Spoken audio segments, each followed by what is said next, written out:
The morning of September 15, 1942, found the aircraft carrier USS Wasp operating southeast of Guadalcanal, her flight deck busy with preparations for another strike against Japanese positions.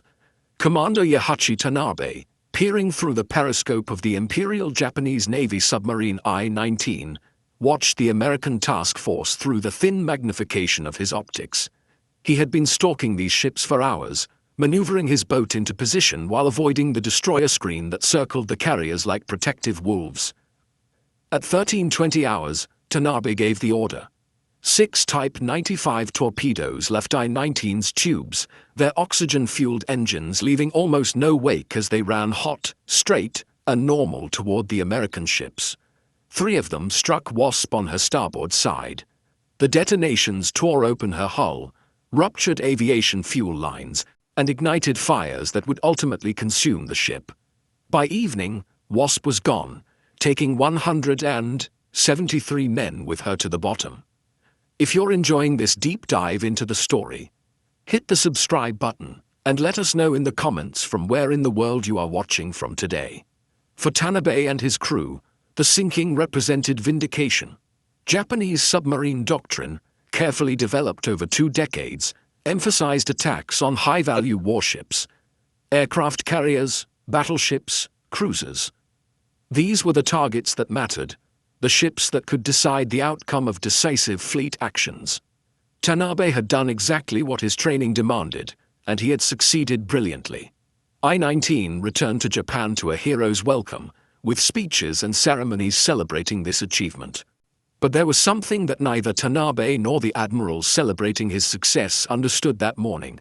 Something that would only become clear as the months turned to years, and the war ground toward its inevitable conclusion.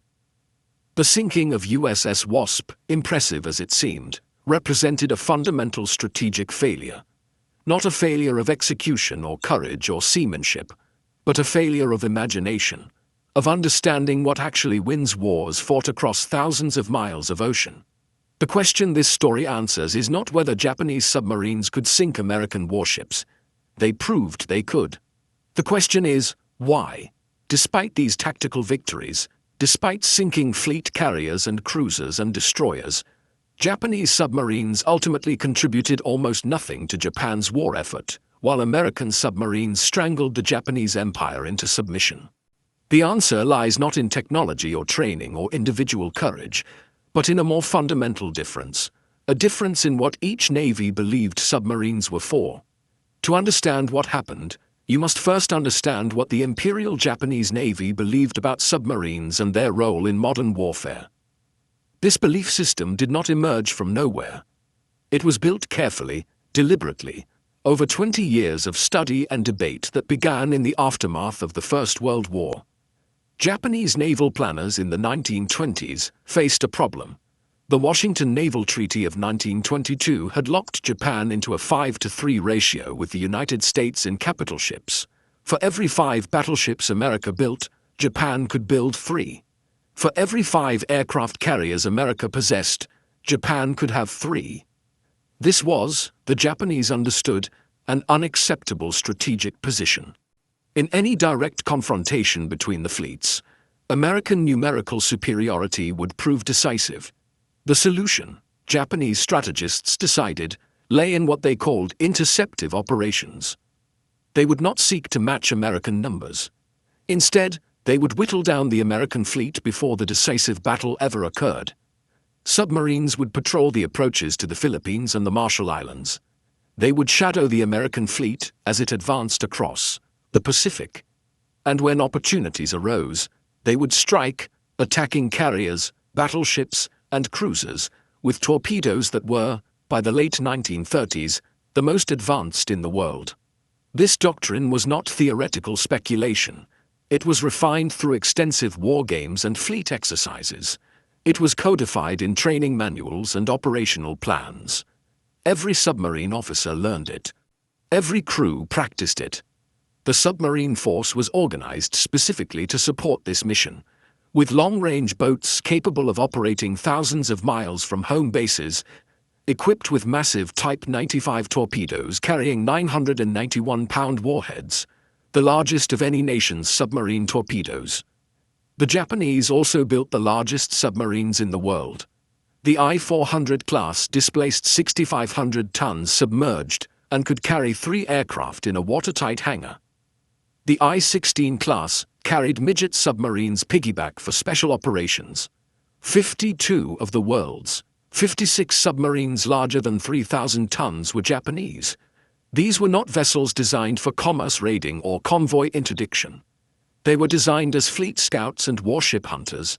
By December 1941, when war came, the Imperial Japanese Navy submarine force numbered 63 large submarines, with more under construction.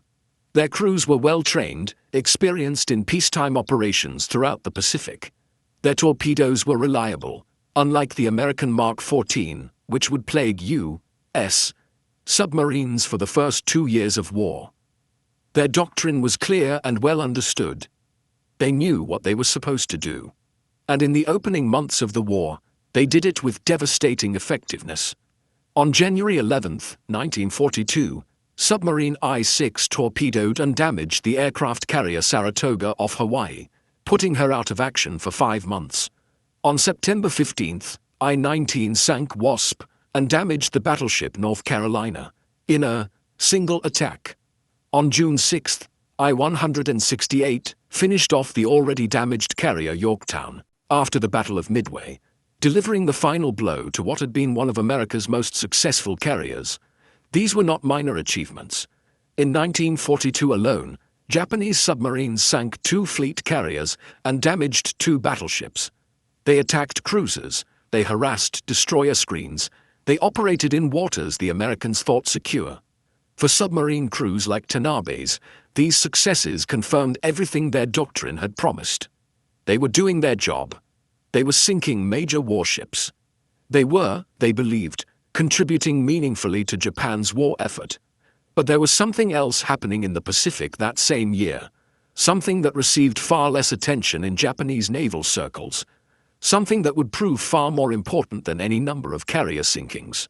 While Japanese submarines hunted American carriers in the waters around Guadalcanal, something extraordinary was taking place in shipyards scattered across the United States. At the Portsmouth Naval Shipyard in Kittery, Maine, at Electric Boat Company in Groton, Connecticut, at Mare Island Naval Shipyard in California, and at the Manitowoc Shipbuilding Company in Wisconsin. Workers were building submarines at a pace that would have seemed impossible just months before. The submarines they were building were not experimental designs or prototype vessels. They were production models, specifically the Gato class, which would become the workhorse of the American submarine campaign in the Pacific. The first Gato, USS Gato herself, had been commissioned in December 1941, just days after Pearl Harbor. By mid-1942, the production lines were running at full capacity. The Portsmouth Naval Shipyard had developed a revolutionary approach to submarine construction. Instead of building boats on traditional ways where each component was added sequentially, they fabricated large sections in shops, then moved these sections to the building ways for assembly. There were 20 sections for each submarine, the heaviest weighing up to 50 tons. Massive overhead cranes lifted complete hull sections and lowered them into place where welders joined them together. This modular construction method, adapted from automotive manufacturing techniques, reduced construction time dramatically. In 1940, it had taken 18 to 24 months to build a submarine from keel laying to commission. By mid-1943, using these new methods, Portsmouth was completing submarines in 9 months, sometimes less. The yard had 6 new building ways added specifically for submarine construction, supplemented by vast workshops where sections were fabricated simultaneously. When one submarine moved down the building way, another was already being assembled from sections that had been constructed weeks earlier. The workforce that made this possible was unlike anything the Navy had seen before. It included experienced shipwrights and welders who had built vessels for decades. But it also included thousands of women, many of whom had never worked in heavy industry before the war. They welded armor plate, they assembled complex machinery, they installed electrical systems and hydraulic lines. They worked 3 shifts, 24 hours a day, 7 days a week. The Portsmouth Yard alone employed over 20,000 workers at its wartime peak. By late 1942, the Navy Department, recognizing both the capability of these yards and the strategic importance of submarines in the Pacific, began placing massive orders. In mid-1942, orders went out for 112 more submarines beyond those already under construction. Electric Boat received 46. Portsmouth received 30. Manitowoc received 20. By early 1943, Portsmouth's building rate had climbed to approximately 16 submarines per year and was still increasing. The submarines coming off these building ways were formidable vessels. The Gato-class boats displaced 1,526 tons, surfaced 2,410 tons submerged. They measured 312 feet long with a beam of 27 feet. 4 Fairbanks Morse or General Motors diesel engines provided 5,400 horsepower on the surface. 4 electric motors drove the twin propellers when submerged. Surface speed was 21 knots. Submerged speed was 9 knots, sustainable for hours thanks to massive battery banks. Range was 11,000 nautical miles at 10 knots on the surface. This was critical for Pacific operations. A Gato-class submarine could depart Pearl Harbor, patrol for weeks in Japanese waters, and return to Hawaii without refueling. The boats carried 24 torpedoes, 10 torpedo tubes, 6 forward and 4 aft, allowing devastating initial salvos followed by reloads. Crew complement was 60 officers and men, enough to operate the boat continuously on long patrols while maintaining watches and conducting maintenance. By mid-1943, an improved version, the Balao class, was entering production. Externally almost identical to the Gato, the Balao incorporated a stronger pressure hull made from improved steel, allowing deeper diving depth. Where Gatos were tested to 300 feet, Balaos were tested to 400 feet. This seemingly modest improvement provided crucial tactical advantages, allowing American submarines to dive deeper when evading Japanese depth charges. Production of Balao-class submarines began at Portsmouth in January 1943 with USS Perch. Electric Boat's follow-on yard, Manitowoc, laid the keel of their first Balao in July 1943. By the end of that year, multiple yards were producing both Gato and Balao-class boats simultaneously, with new submarines being commissioned at a rate of several per month. 120 Balao-class submarines would ultimately be completed. The numbers were staggering by any standard. 77 Gato-class submarines were commissioned between 1941 and 1944. 120 Balao-class submarines were commissioned between 1943 and 1948, with most completed during the war years. 29 Tench-class submarines, a further improved version of the Balao, were commissioned before the war ended. The total approached 230 fleet submarines completed in just over 3 years. Japan, by comparison, completed 63 large submarines before the war began, and added perhaps another 70 during the war years. The construction time for Japanese submarines averaged 18 to 24 months throughout the war, never approaching the efficiency American yards achieved. Japan simply lacked the industrial infrastructure, the raw materials, and the specialized workforce necessary for mass production on the American scale.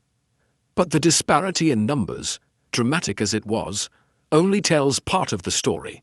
What mattered more than how many submarines each nation built was what those submarines were ordered to do once they reached the combat zone. And here, the difference between Japanese and American doctrine would prove decisive in ways neither side fully understood in those early months of the war. What the Imperial Japanese Navy understood about submarine warfare was not wrong, exactly. It was incomplete. The doctrine of interceptive operations made sense in the abstract. If Japanese submarines could sink enough American carriers and battleships before the decisive fleet engagement, the numerical disadvantage imposed by the Washington Naval Treaty might be overcome. The mathematics seemed sound. Each carrier sunk was one less flight deck launching strikes against Japanese forces. Each battleship sent to the bottom was one less gun line, providing fire support for amphibious operations. The problem was that this doctrine assumed a particular kind of war. It assumed a war that would be decided by a single climactic naval battle, similar to Tsushima in 1905, when the Japanese fleet had destroyed the Russian Baltic Fleet in one afternoon of intense combat. It assumed American industrial capacity could not replace losses faster than Japanese submarines could inflict them. And it assumed that warships, rather than merchant vessels, were the critical targets that would determine the war's outcome. These assumptions were already obsolete by December 1941, though few on either side fully recognized it yet. The war that was actually going to be fought would not be decided by a single fleet engagement. It would be a war of attrition, of industrial production, of logistics spanning thousands of miles of ocean. In this kind of war, the ships that mattered most were not the glamorous carriers and battleships. They were the unglamorous cargo vessels, tankers, and transports that kept armies supplied and industries functioning. Japan's economy depended absolutely on maritime commerce. The home islands lacked the natural resources to sustain a modern industrial war machine. Oil came from the Dutch East Indies and Borneo. Iron ore came from Malaya and the Philippines. Rice came from Indochina and Thailand. Coal came from Manchuria and Korea. Every factory, every power plant, every military base depended on a constant flow of raw materials arriving by ship. In December 1941, Japan's merchant marine totaled approximately 6.4 million gross tons. This fleet consisted of everything from modern diesel-powered cargo ships to elderly coal-burning freighters, from specialized tankers to combination passenger cargo vessels. The Japanese shipping industry had calculated that maintaining the war economy required approximately 3 million tons of merchant shipping in constant operation, shuttling between the home islands and the newly conquered territories of the Greater East Asia Co-Prosperity Sphere. This calculation was based on peacetime assumptions. It assumed ships could operate on regular schedules without significant losses. It assumed cargo capacity would remain constant. It assumed the sea lanes between Japan and the resource areas would remain essentially secure, with losses to enemy action being minimal and manageable. These assumptions would prove catastrophically wrong. American submarines received very different orders than their Japanese counterparts. On December 8, 1941, just hours after the attack on Pearl Harbor, Admiral Chester Nimitz issued the following directive to the Pacific Submarine Force: execute unrestricted air and submarine warfare against Japan. This was not a temporary emergency measure. It was a strategic decision that would govern American submarine operations for the entire war. Unrestricted submarine warfare meant American submarines would attack any Japanese vessel encountered, military or civilian, without warning. Merchant ships would be legitimate targets. Fishing boats would be legitimate targets. Coastal transports would be legitimate targets. The goal was not to sink enemy warships, though submarines would certainly attack them when opportunities arose. The goal was to destroy Japan's merchant marine, to sever the maritime connections between the home islands and the resource areas, to strangle the Japanese war economy by cutting off the flow of raw materials it needed to function. This doctrine had historical precedent. German U-boats in the First World War had nearly brought Britain to her knees through unrestricted submarine warfare against merchant shipping. In 1917, British food reserves had fallen to just 6 weeks' supply before the convoy system, and improved anti-submarine measures turned the tide. American naval planners understood this history. They understood that island nations dependent on maritime trade were vulnerable to campaigns against their merchant fleets. But understanding a concept intellectually and implementing it successfully in practice are different matters. In the first 18 months of the war, American submarines struggled with problems that severely limited their effectiveness. The Mark 14 torpedo, which had never been properly tested in peacetime due to cost concerns, was plagued by multiple defects. The magnetic exploder frequently detonated prematurely, or failed to detonate at all. The contact exploder often failed when torpedoes struck targets at the perpendicular angle recommended in training. Torpedoes ran deeper than their depth settings indicated, passing harmlessly beneath targets. American submarine commanders in 1942 and early 1943 reported attack after attack, where torpedoes either failed to explode, or exploded without sinking the target. The frustration was immense. Boats would expend their entire torpedo load in carefully executed attacks, only to watch targets sail away undamaged. It took until September 1943 for the Bureau of Ordnance to finally acknowledge all the defects and implement corrections. Only then could American submarines begin to demonstrate their true potential. Japanese submarines, by contrast, had excellent torpedoes. The Type 95 was reliable, powerful, and accurate. The oxygen-fueled propulsion system left minimal wake, making torpedoes difficult to spot and evade. When Japanese submarines attacked warships, their weapons generally performed as designed. This technical superiority reinforced Japanese confidence in their doctrine. Their submarines were sinking carriers. American submarines seemed to be accomplishing relatively little. The early war seemed to validate every assumption Japanese naval planners had made. The turning point did not come in a single dramatic moment. It came gradually, almost imperceptibly at first, as American submarines solved their torpedo problems and began operating in large numbers across the Pacific.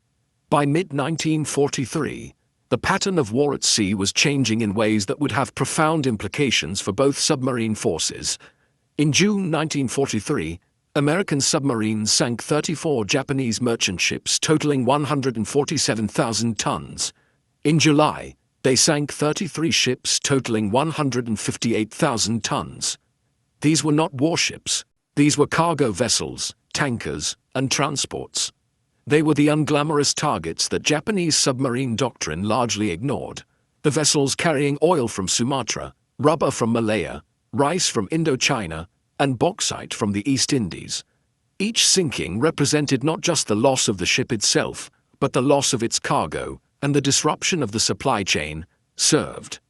A tanker sunk in the South China Sea meant less oil reaching Japanese refineries. A cargo vessel sunk off the Philippines meant fewer industrial materials reaching Japanese factories. The losses were cumulative, compounding over time as the merchant fleet shrank and the distances that surviving ships had to cover increased. By the end of 1943, American submarines had sank approximately 300 Japanese merchant ships totaling over 1.3 million gross tons. Japan had started the year with roughly 6 million tons of merchant shipping. New construction during 1943 added approximately 770,000 tons. Simple arithmetic revealed the problem. Japan had lost more tonnage to American submarines than its shipyards could replace. The merchant fleet was shrinking, and it was shrinking at an accelerating rate. Japanese naval staff officers began to recognize the crisis by early 1944. Internal documents from the Navy General Staff show growing concern about merchant shipping losses and their impact on the war economy. But the solution, they believed, was better convoy protection and more aggressive anti-submarine warfare, not a fundamental rethinking of their own submarine doctrine. Japanese submarines continued to receive orders to attack enemy warships, to patrol off American bases waiting for carriers and battleships, to support fleet operations, rather than conducting independent campaigns against merchant shipping. The results of this doctrine were becoming increasingly difficult to ignore. Through all of 1944, Japanese submarines sank only 19 Allied merchant ships. 19. In the same period, American submarines sank over 600 Japanese merchant vessels, totaling approximately 2.4 million gross tons. The disparity was not 10 to 1 or 20 to 1. It was more than 30 to 1. If you find this story engaging, please take a moment to subscribe and enable notifications. It helps us continue producing in-depth content like this. Consider what these numbers meant in practical terms. Every tanker sunk meant less fuel oil for the combined fleet, less aviation gasoline for the air forces, less diesel for merchant ships and locomotives. By mid-1944, fuel shortages were forcing the combined fleet to base major units in Singapore and Lingga roads near Sumatra, closer to the oil sources, because there was insufficient fuel to bring the oil to Japan and then send the fleet back out. The great carrier force that had struck Pearl Harbor was largely grounded because there was no aviation fuel for pilot training. Every cargo vessel sunk meant fewer raw materials reaching Japanese factories. Steel production began falling in 1944, not because the mills were damaged, but because iron ore shipments from the Asian mainland were being intercepted. Aluminum production fell because bauxite from the East Indies was not arriving. Food shortages began affecting civilian populations in Japan because rice imports from the empire were being cut off. The home islands were slowly being isolated from the resources that sustained them. Lieutenant Commander Mochitsura Hashimoto, commanding the submarine I-58, later described the frustration of Japanese submarine operations in 1944 and 1945. His orders consistently directed him to patrol specific areas, waiting for American carrier task forces. He would spend weeks on station, seeing nothing but empty ocean, while all around him American submarines were destroying the merchant fleet. In his post-war memoir, he wrote that by 1945, "We seemed to be spending all our time dodging American aircraft and destroyers while accomplishing nothing of value." I-58 would achieve brief fame in July 1945 when she torpedoed and sank the heavy cruiser USS Indianapolis after the cruiser delivered components of the atomic bomb to Tinian. This was exactly the kind of success Japanese submarine doctrine had been designed to achieve, sinking a major warship. But by that date, Japan's merchant marine had been virtually destroyed. The Indianapolis sinking, dramatic as it was, had no impact on the war's outcome. The strategic situation had already been decided by thousands of merchant ship sinkings that received no publicity and no celebration. The Japanese submarine force itself was being steadily destroyed. American anti-submarine capabilities improved dramatically as the war progressed. Better radar allowed aircraft to detect surfaced submarines at night. Improved sonar allowed destroyers and destroyer escorts to track submerged boats. More depth charges and improved tactics made successful attacks more likely. By 1945, the survival rate for Japanese submarines on patrol had fallen to catastrophic levels. Approximately 130 Japanese submarines were lost during the war. Most were sunk, while achieving nothing of strategic value. By the spring of 1945, the maritime strangulation of Japan was complete. American submarines had accomplished what no bombing campaign or naval blockade or amphibious assault could achieve alone. They had severed the connections between Japan and the resources necessary to sustain industrial warfare. The numbers, compiled after the war by the Joint Army-Navy Assessment Committee, told a story of systematic destruction that changed how naval warfare would be understood. American submarines sank 1,314 Japanese merchant ships during the war, totaling approximately 4.7 million gross tons. This represented roughly 60% of all Japanese merchant losses. The remaining 40% came from air attacks, mines, surface ship actions, and other causes. But submarines were the primary instrument of Japan's maritime destruction, and they had accomplished this with fewer than 200 boats operating simultaneously at any given time. The impact on specific cargo categories was even more dramatic than the overall tonnage figures suggested. American submarines sank 124 tankers during the war. These were not randomly distributed losses. Submarine commanders specifically targeted tankers whenever possible, understanding that oil was the most critical commodity, flowing from the southern resource areas to Japan. By mid-1945, oil imports to Japan had fallen to less than 10% of early war levels.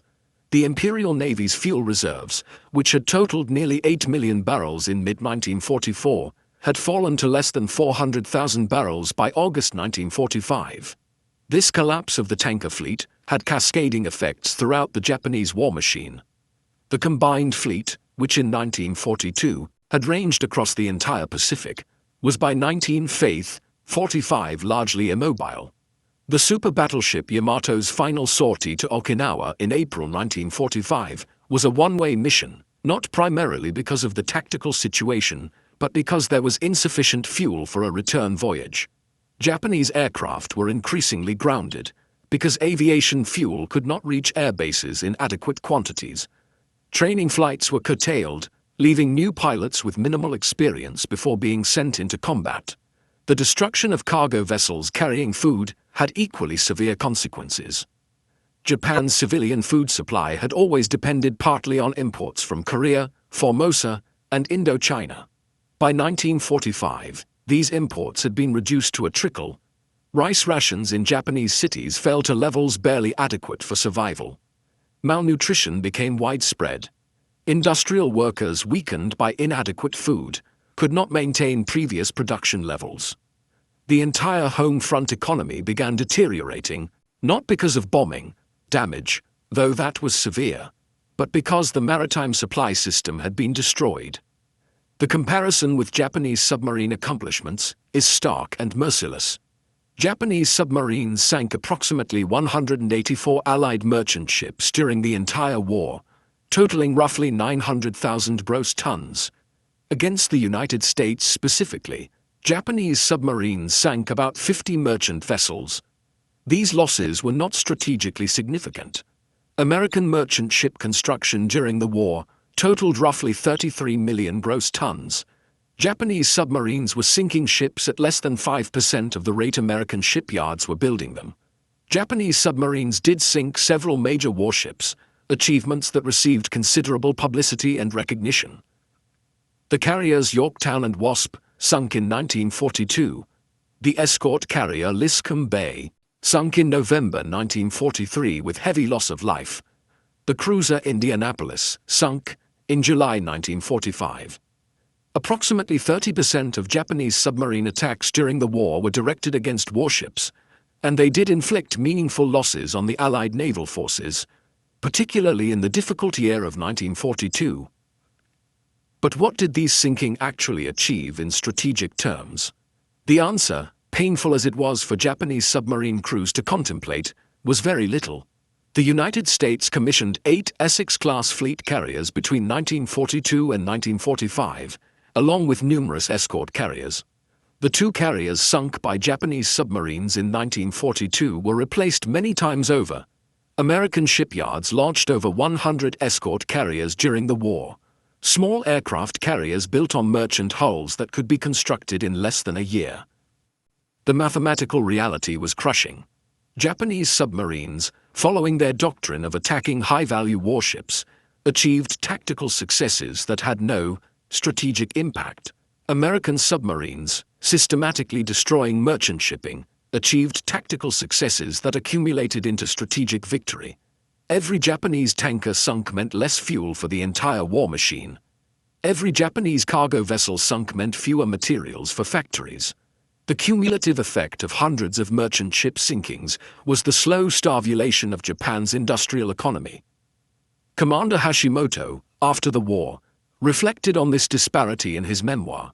He wrote that Japanese submarine crews knew American submarines were sinking merchant ships in large numbers, but they had been taught that such targets were not worth the attention of fleet submarines. We were told that merchant ships were for lesser vessels, for coast defense boats and converted destroyers. He wrote, "Fleet submarines were meant for fleet actions against fleet units. Only late in the war did we begin to understand that we had been fighting the wrong war entirely." By August 1945, when Japan surrendered, its merchant marine had been reduced to approximately 1.5 million gross tons of serviceable shipping. This was less than 25% of what the nation had possessed in December 1941. Most surviving ships were damaged, poorly maintained, and operating at reduced efficiency due to lack of spare parts and qualified crews. The maritime supply system that had sustained Japan's war economy had been essentially destroyed, not by dramatic fleet battles or massive amphibious assaults, but by patient, systematic submarine warfare against unglamorous cargo vessels. The strategic lesson was clear, though it had been learned at terrible cost. In industrial warfare between modern nations separated by vast ocean distances, merchant shipping is the critical vulnerability. The side that can protect its merchant fleet while destroying the enemy's will have access to resources while denying them to the opponent. Naval theorists had written about this principle for decades. American submariners in the Pacific proved it worked. For the men who served in Japanese submarines during the war, the realization of what they had failed to accomplish came in stages, each more bitter than the last. Some understood early, watching American merchant ships pass unmolested while they waited for carriers that never came. Others held to their training and doctrine until the very end, believing that sinking warships was the highest form of submarine warfare. But all of them, eventually, had to confront the mathematics of strategic failure. Lieutenant Commander Zenji Orita, who commanded several submarines during the war, later described the moment when the truth became undeniable. It came in early 1945, when he was briefed on the overall shipping situation before departing on patrol. The staff officer giving the briefing showed charts depicting monthly merchant ship losses, monthly imports of critical materials, and projected industrial production levels based on available resources. The lines on every chart were falling, some precipitously. "We had known for months that the war was going badly," Orita wrote in his memoir published decades later. "We had known that American submarines were sinking many ships. But to see the totals, to understand that our merchant marine had essentially ceased to exist, to recognize that we had contributed almost nothing to preventing this disaster. That was the moment I understood we had been fighting the wrong war from the beginning." The psychological impact on submarine crews was profound and complex. These were not men who had shirked their duty or performed poorly. They had followed their orders, executed their training, and achieved the objectives they had been given. When they were told to attack warships, they attacked warships. When they were told to patrol specific areas waiting for enemy carriers, they patrolled those areas. They had done everything their doctrine demanded, and still they had lost, completely and catastrophically. Commander Hashimoto, whose I-58 sank the Indianapolis, lived until 2000 and the year. In his later years, he spoke frequently about the war and Japan's submarine doctrine. He described meeting American submarine veterans after the war and learning about their operations. "They told me about hunting in wolf packs along the convoy routes," he recalled in an interview conducted in the 1980s. "They described trekking merchant ships for days, coordinating attacks with other submarines, systematically destroying cargo after cargo. We never did anything like that. We would not have been permitted to do anything like that." The Japanese submarine service lost approximately 130 boats during the war, and roughly 10,000 officers and men killed. This casualty rate of nearly 60% was among the highest of any military service in any nation during the war. These men died following orders that sent them to hunt targets that did not matter while ignoring targets that did. They died bravely, competently, professionally. They died in a service that achieved tactical successes while contributing to strategic defeat. Some submarines survived the war only to be scuttled by their own crews after the surrender. I-400, the massive submarine aircraft carrier that represented the pinnacle of Japanese submarine design, surrendered to American forces in August 1945 and was later sunk as a target to prevent the technology from falling into Soviet hands. I-401, her sister ship, met the same fate. These enormous boats, which could have carried cargo to isolated garrisons or evacuated critical personnel, had instead been designed to launch aircraft attacks against the Panama Canal, an operation that was planned but never executed. The few Japanese submarines that survived to be studied by American naval architects after the war were impressive in many respects. Their underwater speed was excellent, their range was extraordinary, their habitability was reasonable, given the constraints of submarine design. But examining them, American engineers recognized that these boats had been designed for a specific mission that had proven strategically irrelevant. They were scout cruisers and fleet support submarines in a war that required cargo interdiction and merchant ship destruction. Captain Edward L. Beach, who served on American submarines during the war and later became a prominent naval historian, wrote extensively about Japanese submarine doctrine and its failures. The Japanese submarine force was technically competent, professionally trained, and adequately equipped, he wrote in his comprehensive study of submarine warfare.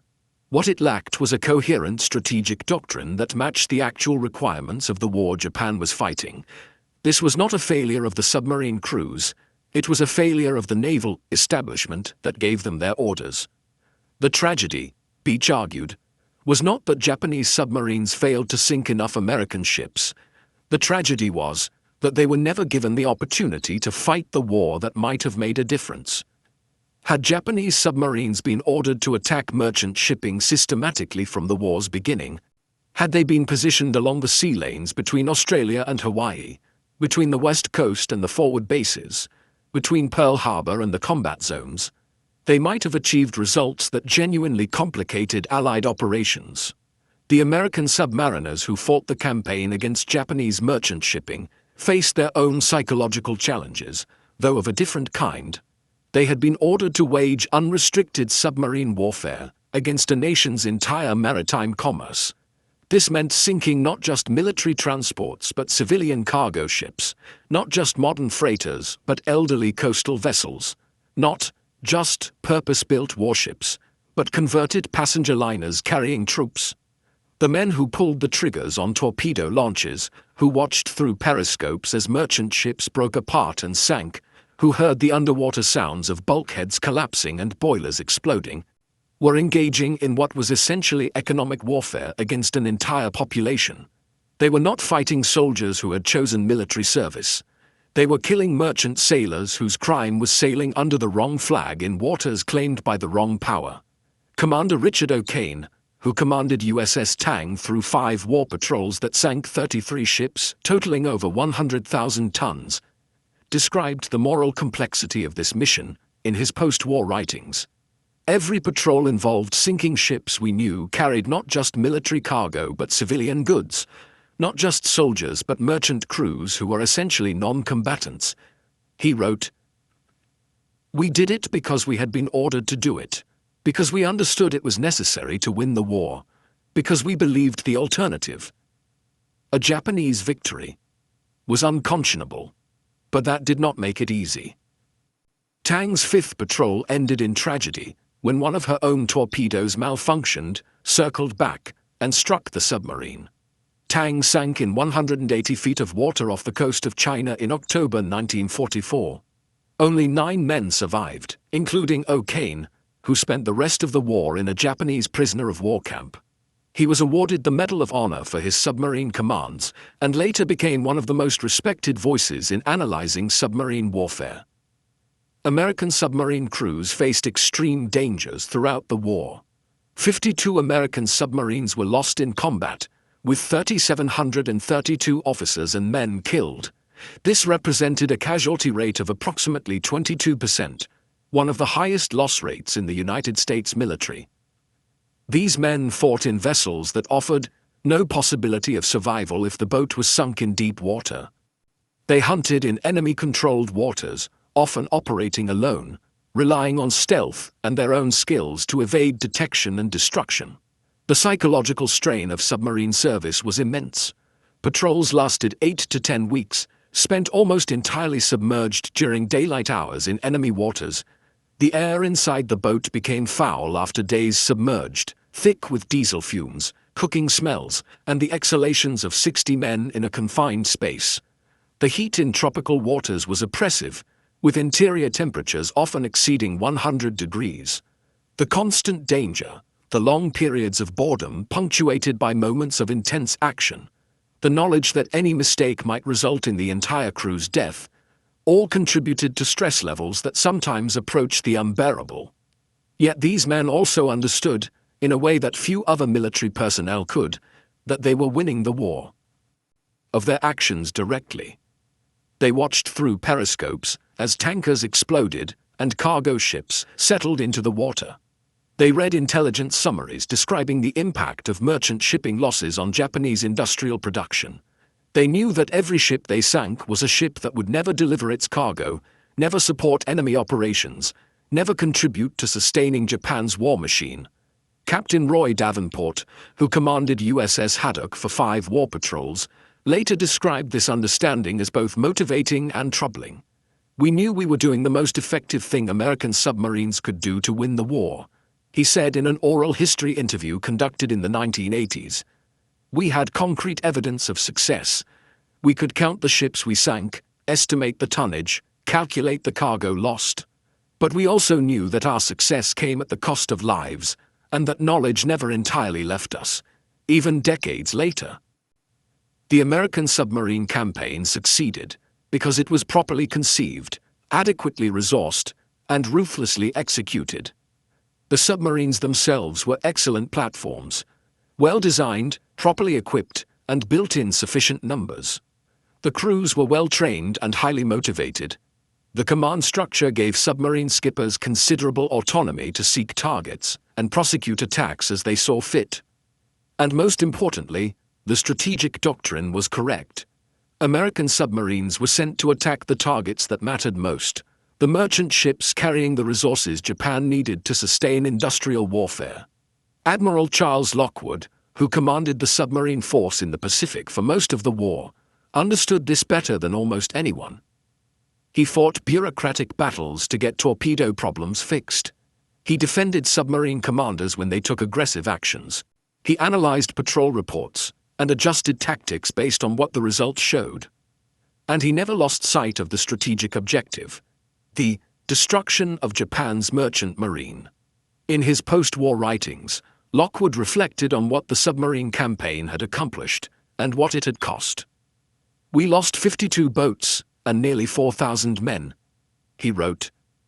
"We sank over 1,200 enemy ships totaling nearly 5 million tons. Those numbers represent the destruction of Japan's maritime commerce and the deaths of tens of thousands of merchant sailors. War is inherently a terrible thing, and submarine warfare, perhaps more terrible than most forms of combat. But it was necessary, it was effective, and it contributed decisively to ending a war that had to be ended." The contrast between American and Japanese submarine operations in World War II became a fundamental case study in naval strategy, taught at military academies and war colleges around the world for the next 8 decades. The lessons were clear, though nations and services have not always heeded them. Strategic doctrine must align with strategic objectives. Tactical excellence cannot compensate for strategic misconception. Resources must be applied against the vulnerabilities that actually matter, not the targets that doctrine designates as appropriate. The Japanese submarine service had been designed and trained for a specific kind of war. A short, decisive conflict in which fleet actions would determine the outcome. This assumption was embedded in every aspect of their preparation. The types of submarines they built, with long range and heavy torpedo loads, optimized for attacking warships. The training their crews received, emphasizing stealth approaches on naval task forces. The operational doctrines they followed, positioning submarines as scouts and attackers supporting fleet operations. Everything was optimized for one scenario. That scenario never materialized. Instead, Japan found itself fighting a long war of attrition against an opponent with overwhelming industrial superiority. In this kind of war, merchant shipping was the critical vulnerability, the target system whose destruction would have the greatest strategic impact. Japanese submarines were never systematically redirected against this target set. They continued hunting carriers and battleships, while American submarines destroyed the merchant fleet. This failure was not inevitable. In 1943, some voices within the Japanese Navy began arguing for a shift in submarine doctrine. Staff officers pointed to the devastating losses in merchant shipping and suggested that submarines should be reassigned to protect convoys or, alternatively, to attack American logistics ships supplying the forward bases. These proposals were discussed, considered, and ultimately rejected. The submarine force would continue its primary mission of attacking enemy warships. Why did Japanese naval leadership fail to adapt their submarine doctrine, even when evidence of merchant shipping losses became overwhelming? Part of the answer lies in institutional inertia. The doctrine had been developed over 20 years. It was embedded in training, tactics, and organizational structure. Changing it would have required admitting that decades of preparation had been misdirected, a psychologically difficult acknowledgement for any military establishment. Part of the answer lies in cultural factors specific to the Japanese Navy. Attacking merchant ships was seen as less honorable than engaging enemy warships. Submarine warfare against commerce was dismissed as something lesser navies might do, not the Imperial Japanese Navy with its proud traditions. This cultural prejudice made it difficult to seriously consider redirecting the submarine force toward unglamorous cargo vessels. And part of the answer lies in the immediate pressures of ongoing operations. By the time the merchant shipping crisis became undeniable, Japan was fighting desperately across multiple fronts. Submarines were needed for many missions, supplying isolated garrisons, evacuating wounded personnel, inserting special operations forces, providing reconnaissance. Systematic redirection of the submarine force to commerce warfare would have required suspending these missions, and operational commanders were unwilling to accept that trade-off. The result was a submarine force that fought bravely and competently while accomplishing almost nothing of strategic value. Japanese submarines sank approximately 184 merchant ships during the entire war. German U-boats in the Atlantic sank over 2,800 Allied merchant ships. American submarines in the Pacific sank over 1,300 Japanese merchant ships. The comparison reveals not differences in courage or competence, but differences in strategic conception and institutional willingness to adapt.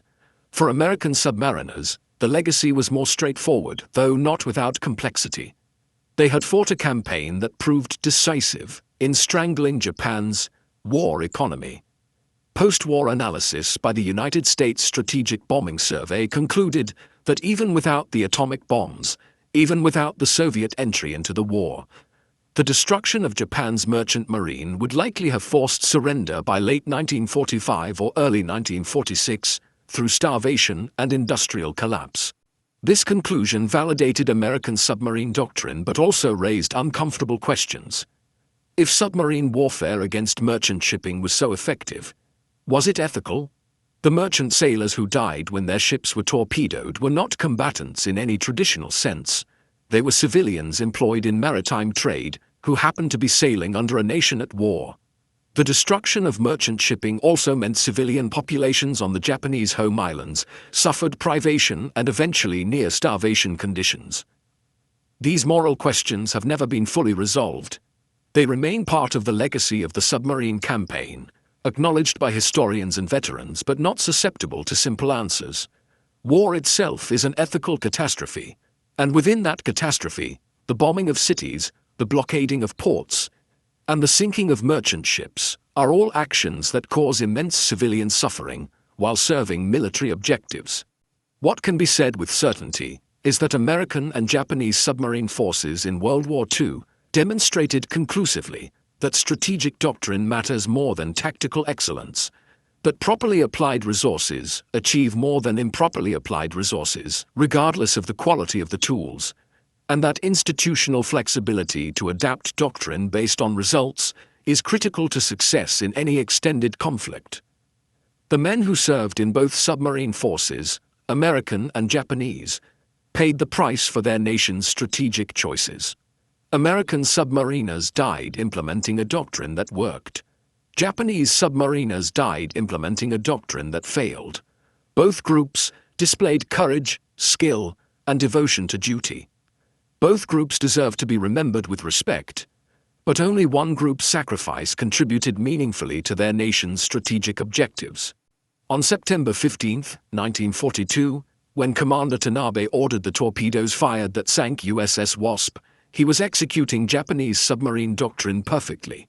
He was attacking a high-value warship, an aircraft carrier, exactly the kind of target his training had taught him to seek. The attack succeeded brilliantly. Wasp went down, taking 173 men with her. It was a tactical triumph that changed nothing about the war's ultimate outcome. On that same day, American submarine USS Guardfish was patrolling in the East China Sea. She sank 2 Japanese merchant ships, totaling 4,500 tons. Nobody made speeches about these sinkings. No dignitaries greeted Guardfish when she returned to port. The vessels she destroyed were unremarkable freighters, whose names are forgotten by everyone except the families of the men who sailed on them. But those sinkings, and thousands of others like them, accumulated into strategic victory. They represented the slow, patient, unglamorous work of destroying an enemy's capacity to sustain industrial warfare. That is the lesson written in salt water across the Pacific between 1941 and 1945. Victory in modern war comes not from attacking the most prestigious targets or following the most honored traditions, but from identifying and systematically destroying the systems that sustain the enemy's ability to fight. The Imperial Japanese Navy never learned this lesson, or learned it too late to matter. The United States Navy learned it, implemented it, and proved its validity at terrible cost in blood and suffering on all sides. Thank you for watching. For more detailed historical breakdowns, check out the other videos on your screen now, and don't forget to subscribe.